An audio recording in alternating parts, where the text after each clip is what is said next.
Welcome to this channel, which is devoted to a reading and better understanding of the book Ascent of Mount Carmel by St. John of the Cross. And today we're on the 28th chapter of the third book.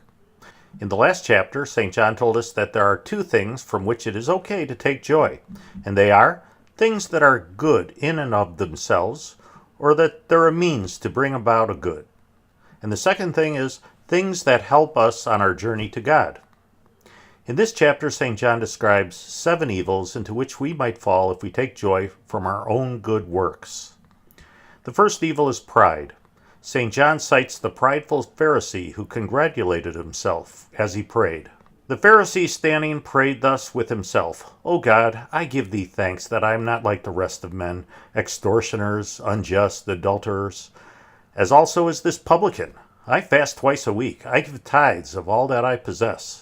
The second evil is judging others.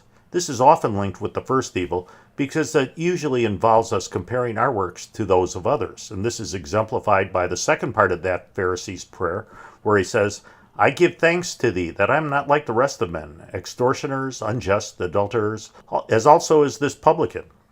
This evil also raises its head when we're envious of others, when they're praised. The third evil is that we might start to do good works primarily because of the pleasure and praise that we get from doing them. "And all their works they do for to be seen of men." Our work should be for the love of God alone. The fourth evil is that we won't receive any reward from God for our good works because we will have already received our reward here on earth. As the hypocrites do in the synagogues and in the streets, that they may be honored by men, amen, I say to you, they have already received their reward. So it would be a good thing to set up a charitable foundation, but it would be a bad thing to name that foundation after yourself. People must hide their good works so that God alone may see them, and must not desire anyone to take notice of them. And they must hide from them, not only from others, but from even themselves. That is to say, they must find no satisfaction in them, nor esteem them as if they were of some worth, nor derive any pleasure from them at all. It's clear that when we make charitable donations, they must be made anonymously. However, there is something to be said about having an income tax deduction. Otherwise, we're just paying more money to the government, which consistently uses our money for non-Christian purposes.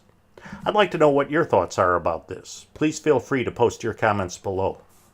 The fifth evil is that it stops our progress toward divine union. If we're attached to the pleasure and consolation that we receive from our good works, and then at some point we stop feeling that same pleasure from them, which ordinarily happens when God leads us forward, we might actually just stop performing the good works altogether. St. John tells us that God gives us the consolations of pleasure at first, as babies receive milk when they're young, and this is to give them strength and to satisfy their delicate appetites. But if we're going to make progress, we need to be able to enjoy the food of grown-ups. The sixth evil is that it affects our judgment. It causes us to think that the good works that give us pleasure must be better than the good works that don't give us pleasure. They praise and esteem the one kind and depreciate the other, yet as a rule, those works whereby a man is most greatly mortified, especially when he is not proficient in perfection, are the most acceptable and precious in the sight of God, by reason of the self-denial which a man must observe in performing them, than are those wherein he finds consolation and which may very easily be an occasion of self-seeking. The seventh evil is that it inhibits our ability to take good counsel regarding what good works we should perform.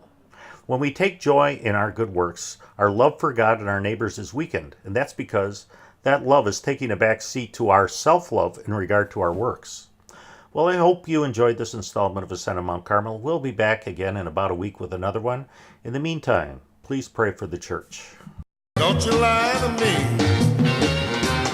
Don't you lie to me. Because it makes me mad, and I can feel as a man can be.